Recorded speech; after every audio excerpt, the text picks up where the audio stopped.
आप देख रहे हैं प्रेस एक्सप्रेस। मैं हूं आपके साथ हर्षिता। सफ़रनामा में आज हम आपको महाराष्ट्र की धरती पर एक मशहूर दरगाह हज़रत कमर अली दरवेश जो कि पुणे के खेड़े शिवापुर में स्थित है, हज़रत अमर अली दरवेश की ज़ियारत करवाएंगे और उनकी करामातें और बचपन से विसाल तक के सभी वाक़यात आपके सामने रखने का एक प्रयास करेंगे। देखिए, सफ़रनामा का ये भाग हमने हज़रत कमर अली दरवेश के वाक़यात को 2 भागों में बांटा है। यहाँ हमने दरगाह के खादिम से तमाम वाक़यात जानने की कोशिश की और ज़ाहिरी से भी बात की और उनकी क्या इस हज़रत कमर अली दरवेश को लेकर मान्यताएँ हैं, जाना। हज़रत कमर अली दरवेश के पिता का नाम शेख बहुद्दीन था और माता का नाम नज़ीरा बेगम था। आपको बता दें कि हज़रत शेख बहुद्दीन शाह दिल्ली में स्थित निज़ामुद्दीन अवलिया के खलीफाओं में से थे। हम शुरू करते हैं सफ़रनामा हज़रत कमर अली दरवेश का। सफ़रनामा में इस समय हम महाराष्ट्र के पुणे इलाके में हैं। पुणे से कुछ दूरी पर खेड़ नाम का एक इलाका है जहाँ पे के प्रसिद्ध वली कमर अली दरवेश की मज़ार शरीफ है। मैं आपको दिखाना चाहूँगा, ये मज़ार शरीफ का मंज़र है अंदर का। ये जो है कई सालों पहले यहाँ पे, आज से जो है तकरीबन 800 साल पहले जो यहाँ पे वो आए और जिस तरीके से उन्होंने यहाँ पे क़याम किया, क़याम करने के बाद में कई सारी करामातें इनकी जो ज़ाहिर हुई और ऐसा बताया जाता है कि बहुत ही कम उम्र में इनका विसाल हुआ, पर्दा फरमा गए। और जिस समय उन्होंने इस सरज़मीन पर कदम रखा था, वो समय की अगर मैं बात करूं तो ये पूरा बियाबान इलाका हुआ करता था, पूरा जंगलों से भरा हुआ इलाका हुआ करता था। यहाँ पे बहुत कम तादाद में जो है मनुष्य जाति का जो है नामो निशान हुआ करता था। ऐसे समय जो है ये पीर यहाँ पे आते हैं और आने के बाद में यहाँ पे जो जिस तरीके से लोगों की समस्याएं हैं उसका समाधान निकालने की कोशिश करते हैं और यहीं पे वो पर्दा फरमा जाते हैं, विसाल कर जाते हैं। हम कमर अली दरवेश बाबा के बारे में आपको विस्तार से सारी जानकारी देंगे और इस समय हम आपको कमर अली दरवेश का नज़ारा दिखा रहे हैं। इस खूबसूरत मज़ार शरीफ का जो है मंज़र दिखाने की कोशिश कर रहे हैं। आप देखिए, ये पूरी मज़ार शरीफ जो है संगमरमर से बनी हुई है, जो कि खूबसूरती से इसमें जो है नक्काशियाँ की गई है। और मैं अगर बात करूँ मज़ार शरीफ के इर्द गिर्द तो संगमरमर से बनाया हुआ घेरा है और जिस तरीके से खूबसूरती से बनाया गया है। और मैं अगर इस मज़ार शरीफ के गुंबद की बात करूं तो गुंबद जो है काफ़ी खूबसूरती से उसे तराशा गया है गुंबद को और नक्काशियां की गई है, जिससे कि देखते ही बनता है। और जिस तरीके से यहाँ पे इस मज़ार शरीफ की अगर मैं बात करूं तो इस मज़ार शरीफ पे सभी धर्म, सभी जाति के जो लोग हैं वो आते हैं यहाँ पे फैज़ पाने के लिए, क्योंकि औलिया अल्लाह की मज़ार एक ऐसी मज़ार होती है जहाँ पे के कोई पाबंदियाँ नहीं होती है, जहाँ पे के कोई सख्तियाँ नहीं होती है। और जिस तरीके से मैं आपको बता दूँ, ये मज़ार शरीफ काफ़ी अरसों पुरानी है और मगर मज़ार शरीफ के लेके अगर मैं बात करूँ तो लोगों की श्रद्धा जिस तरीके से मज़ार शरीफ को लेकर के है वो अब देखते ही बनती है। और कई सारी करामातें जो हैं जो पीर ने यहाँ पे आने के बाद में जो है कमर अली दरवेश ने दिखाई। और जैसे कि मैंने कहा कि बहुत कम उम्र में ये पर्दा फरमा गए, विसाल कर गए। और अगर मैं इनके ख़ानदान की बात करूँ तो ये अरब से ताल्लुक़ रखते थे और अरब से जो है यहाँ कूच करके आए थे और आने के बाद में और बहुत कम उम्र में अल्लाह के साथ में जो इनका जो मिलाप हुआ। और जिस तरीके से मैं आपको बताऊँ, यहाँ पे एक करामाती पत्थर है जो कि जिसमें के ऐसा बताया जाता है कि शैतानों को इसमें कैद किया गया है। और जिस समय वो यहाँ आए थे तो इनका यहाँ पे बोलबाला था, जो सामान्य जनता है उन्हें ये तंग किया करते थे। मगर कहीं ना कहीं कमर अली दरवेश द्वारा जो है उन्हें इस पत्थर में कैद कर दिया गया। मगर ये चमत्कारी पत्थर आज भी मौजूद है और 11 लोग अगर एक उंगली से, जिसे मुस्लिम धर्म के अंदर शहादत की उंगली कहते हैं, उस उंगली से अगर 11 लोग मिलकर इनका नाम लेकर ये पत्थर उठाएं तो ये पत्थर जो है ऊंचाई तक उठ जाता है। और मैं इसके वज़न की अगर बात करूं तो इसका लगभग वजन है 90 किलो, 90 केजी का ये पत्थर है। आप जान सकते हो कि एक सामान्यतः जो बलशाली आदमी होता है वो भी इस पत्थर को नहीं उठा सकता है, और वो सिर्फ और सिर्फ एक उंगली से उठ जाता है। तो ये जिंदा करामात जो है कमर अली दरवेश बाबा की आज भी यहाँ पे जिंदा है। और हम ज़्यादा जानकारी के लिए यहाँ के स्थानीय मुजावर और मैनेजमेंट से बात करेंगे कि क्या क्या करामातें इनकी थी और ये कब यहाँ पे आए और किस समय ये यहाँ से पर्दा फरमाए। जैसे कि हमने शुरुआत में आपको कमर अली दरवेश जो पीर हैं उनके बारे में बताया था, अब मुकम्मल जानकारी के लिए हम यहाँ के जो खादिम हैं वो मेरे साथ में मौजूद हैं कि हज़रत ने इस सरज़मीन पर कदम कब रखा और किस तरीके से वो यहाँ आए, और जब वो आए इस ज़मीन का, इस इर्द गिर्द का यहाँ का माहौल क्या था। मेरे साथ में खादिम हैं जो कि खिदमत करते हैं इस मज़ार शरीफ की। सर, पहले तो मैं आपका नाम जानना चाहूँगा, आपका नाम क्या है? मेरा नाम है मुनीर अब्दुल मुजावर जी। यहाँ का रहने वाला हूँ, खेड़ी शुआपुर का। जी। मुनीर जी, अगर मैं ये जानना चाहूँ जिस तरीके से आपकी कितनीवीं पीढ़ी है जो कि यहाँ खिदमत कर रही है? कम से कम 10वीं 12वीं पीढ़ी है। जी जी। आपके दादा परदादा के ज़माने से आप ज़माने से खिदमत करते आ रहे हैं। जी।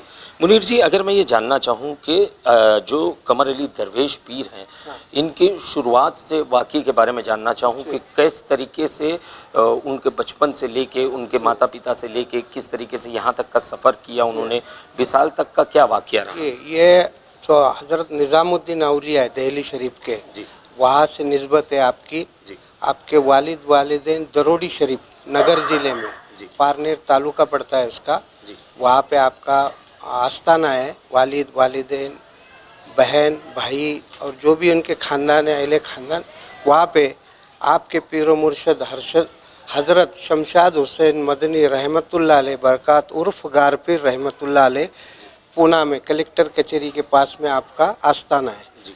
आप यहाँ पे आपको पीर ने भेजा है, यहाँ पे आके आप कायम करो और याद इलाही में आप यहाँ का माहौल संभालिए सब। तो आप जब यहाँ पे आए तो यहाँ पे माहौल सही नहीं था, आपने आके माहौल वगैरह सही किया। पानी की किल्लत थी, पानी का झरना आपके कदमों के नीचे से होता हुआ फैजियाब लोग वहाँ से पाते हैं, उस झरने के पानी का इस्तेमाल करते हैं लोग। ये जो पत्थर रखा हुआ है ये 11 आदमी से इनके नाम से उठता है सिर्फ। ये इनके नाम की करामत है कि 11 से कम आदमी होंगे तो वज़न आता है उंगली पे, और 11 से ज़्यादा होंगे तो भी वज़न आता है। तो ये आपकी करामत है कि आदमी की हद की ऊंचाई से चला जाता है। ये आपकी करामत है खास। आपने यहाँ पे कायम फरमाया, लोग यहाँ पे आके मुरादें मांगते, सबकी मुरादें पूरी होती, लोग यहाँ से फैज़याब होते हैं। जी।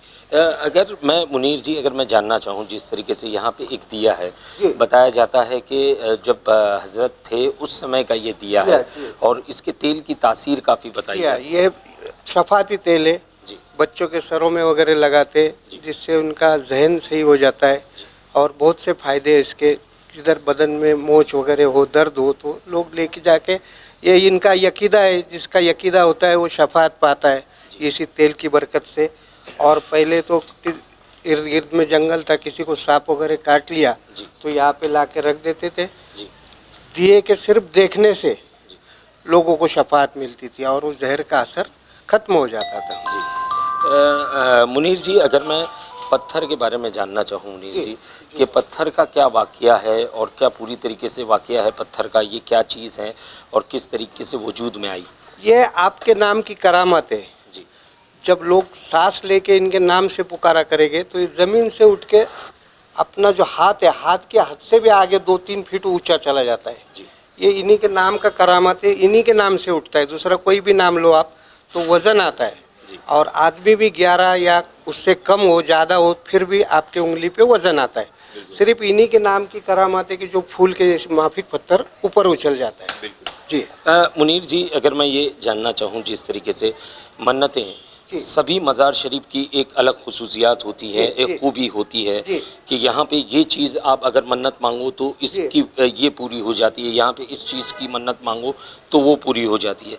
इस मज़ार शरीफ की क्या खुसूसियात है, कौन सी ऐसी मन्नतें हैं जो यहाँ पे ज़्यादा संख्या में लोग आके मांगते हैं? ये औलादों के लिए ज़्यादातर मांगते हैं लोग, और बाकी भी दीगर मुरादात है वो भी सबकी पूरी होती है, सबकी हाजत पूरी होती है और सबके बिगड़े काम बन जाते हैं सरकार के नाम से। उनके दर पे हाजिरी देने से बहुत सौ की मुराद पूरी होती है। लोग फिर न्याज बनाते, खाना तकसीम करते, इनके नाम से बकरों की कुर्बानी देके खाना बना के गरीबों में तकसीम करते हैं। जी मुनीर जी, अगर मैं हज़रत के बारे में जानना चाहूँ कि इनके सवानाए हयात के बारे में जानना चाहूँ कि कितने समय तक ये रहे और कितनी उम्र में ये पर्दा फरमाए? ये बहुत कम उम्र में पर्दा फरमाए यहाँ पे आके। जी।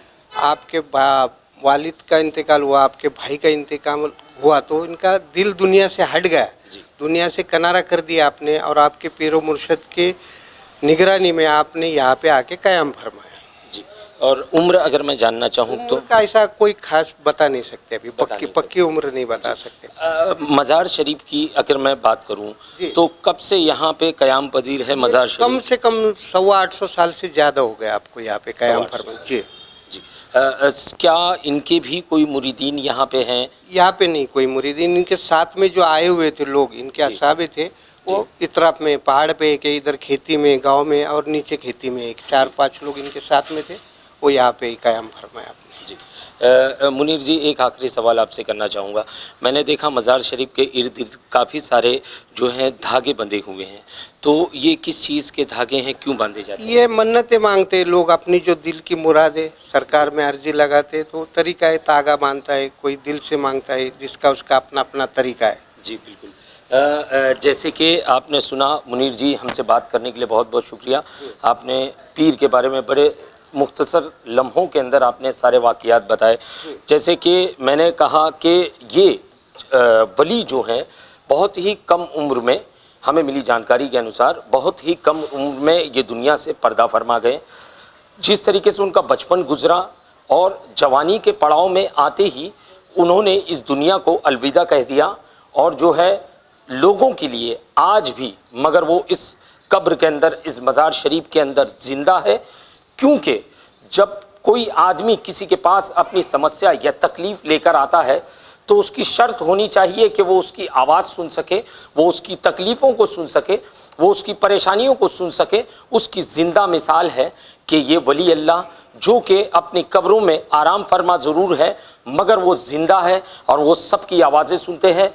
इस चिराग के बारे में जैसे कि उन्होंने खादिम जो मुनीर है उन्होंने ज़िक्र किया था कि इस चिराग के बारे में, ये जो पीर हैं उनके समय का ये चिराग है। कमर अली दरवेश जिस समय वो आए थे उस समय का ये चिराग है। और चिराग की करामात के बारे में अगर मैं आपको बताऊं तो ये एक ऐसा चिराग है जिसके तेल से दुनिया की चाहे कौन सी भी बीमारी हो, अगर सच्चे दिल से इसका तेल इस्तेमाल किया जाए तो उस बीमारी से उस शख्स को निजात मिलती है। और जैसे कि मैंने कहा कि ये बड़ा ही बियाबान इलाका हुआ करता था, यहाँ पे जंगल हुआ करते थे इर्द गिर्द, तो वहीं पे कहीं ना कहीं जहरीले जानवर भी जंगलों में हुआ करते थे। और जब लोग जंगलों से गुजरते थे तो सांप या बिच्छू या कई अन्य तरीकों के जो जहरीले जानवर हैं वो डस लिया करते थे, जिससे कि वो आदमी की मौत के कगार पे वो आके खड़ा हो जाता था। मगर पीर की जिस तरीके से करामात के बारे में मैं बताऊं तो उनके सिर्फ इस तेल के लगा लेने भर से ही उस जहर का असर जो है जड़ से ख़त्म हो जाता था। और जैसे कि पत्थर के बारे में जिक्र किया, आज भी वो पत्थर मौजूद है जिसका वज़न लगभग 90 किलो बताया जाता है। और जब कमर अली दरवेश ने यहाँ पे कदम रखा इस सरजमीन पर, तो यहाँ पे बताया जाता है कि शैतानों का जो है दबदबा हुआ करता था और लोगों पे जो है उनका खौफ तारी हुआ करता था। उस खौफ को ख़त्म करने के लिए उन्होंने, जब जनता ने, यहाँ के स्थानीय निवासियों ने उनसे शिकायत की कि उनके पास जो है अपनी तकलीफ़ें बताई, तो उन्होंने उन शैतानों को इस पत्थर में कैद कर लिया और उन्होंने कहा कि क़यामत तक, जब तक मेरी मज़ार शरीफ है, जब तक ये पत्थर मज़ार शरीफ के सामने पड़ा रहेगा, तब तक जो है मैं इसी तरीके से मेरा नाम लेकर लोग तुम्हें उठाएंगे और ज़मीन पर पटकेंगे। और उसी तरीके से आज भी हो रहा है। 11 लोग जिस तरीके से कहते हैं, 11 लोग जब ज़र्ब लगाते हैं, उस पत्थर को उठाते हैं तो पत्थर जो है ऊंचाई तक उठता है और ज़मीन पे आके गिर पड़ता है। जिस तरीके से मैंने इस मज़ार शरीफ के इर्द गिर्द बने हुए जो धागों की बात कही, ये धागे जो है मन्नत के धागे बांधे गए हैं। जिस तरीके से लोगों की मान्यता होती है कई सारी मज़ार शरीफ को लेके, दरगाह को लेकर, कि यहाँ पे आने के बाद में उनकी कई सारी समस्याएं होती है कि जो न दुनिया न दौलत न कोई चीज़ वो हल कर पाती है। वो मज़ार शरीफ एक ऐसा दरवाज़ा है जिसमें कि चीख के बोलने की ज़रूरत नहीं है, सिर्फ अपने दिल से दुआ मांग लो, ना कोई सुनेगा ना कोई देखेगा। सिर्फ मज़ार शरीफ में आराम फरमा जो वली हैं वो सुनेंगे और उनके सुनने से ही आपकी सभी परेशानियों का समाधान यहाँ पे निकल जाता है। और जैसे कि हमने कहा कि सफ़रनामे के दौरान हम पूरे भारत भर की कई सारी जो है पवित्र स्थलों का आपको उसका दर्शन करवाते हैं, उससे अवगत करवाते हैं, उनकी करामातों के बारे में बताते हैं और उनके जिस तरीके से उन्होंने दुनिया में आने के बाद में जनता के लिए या लोगों के लिए क्या कुछ किया, हम और आप इनसे सीख ले सकते हैं कि हम जब इस रशाकशी के मौसम में दौर में लोग अपने आप के लिए जीते हैं, मगर एक वली अल्लाह ऐसे हैं जो कि दूसरों के लिए जीते हैं और जो दूसरों के लिए अपनी ज़िंदगी कुर्बान कर देते हैं और पर्दा फरमाने के बाद भी वो अपनी कब्रों में आराम फरमा होने के बाद भी लोगों के लिए दिलों में ज़िंदा रहते हैं और उनकी जो है तकलीफ़ों को हल करते रहते हैं। मैं सफ़रनामा में आपसे इजाज़त लूँगा, जल्द हाजिर होऊंगा। इस महाराष्ट्र के हो या पूरे भारत भर की किसी भी मज़ार शरीफ के साथ और उनकी करामातों के साथ मैं और मेरी टीम सफ़रनामा में आपसे इजाज़त चाहेंगे। कैमरामैन साटविलकर के साथ सही शेख की रिपोर्ट, प्रेस एक्सप्रेस महाराष्ट्र। इस एपिसोड में हमने आपको तमाम करामातें और वाक़यात आपके सामने बताए। आगे हम आपको सभी ज़ाहिरीन और दरगाह ट्रस्टी से मिलवाएंगे और आपको हज़रत कमर अली दरवेश की ज़िंदा करामात दिखाएंगे जो कि आज भी मौजूद है। शिवापुर में देखना ना भूलिए अगला एपिसोड। अब प्रेस एक्सप्रेस के सफ़रनामा में हमें दीजिए इजाज़त। जल्द आपके लिए हज़रत कमर अली दरवेश के दूसरे एपिसोड के साथ हम आपके समक्ष आएंगे।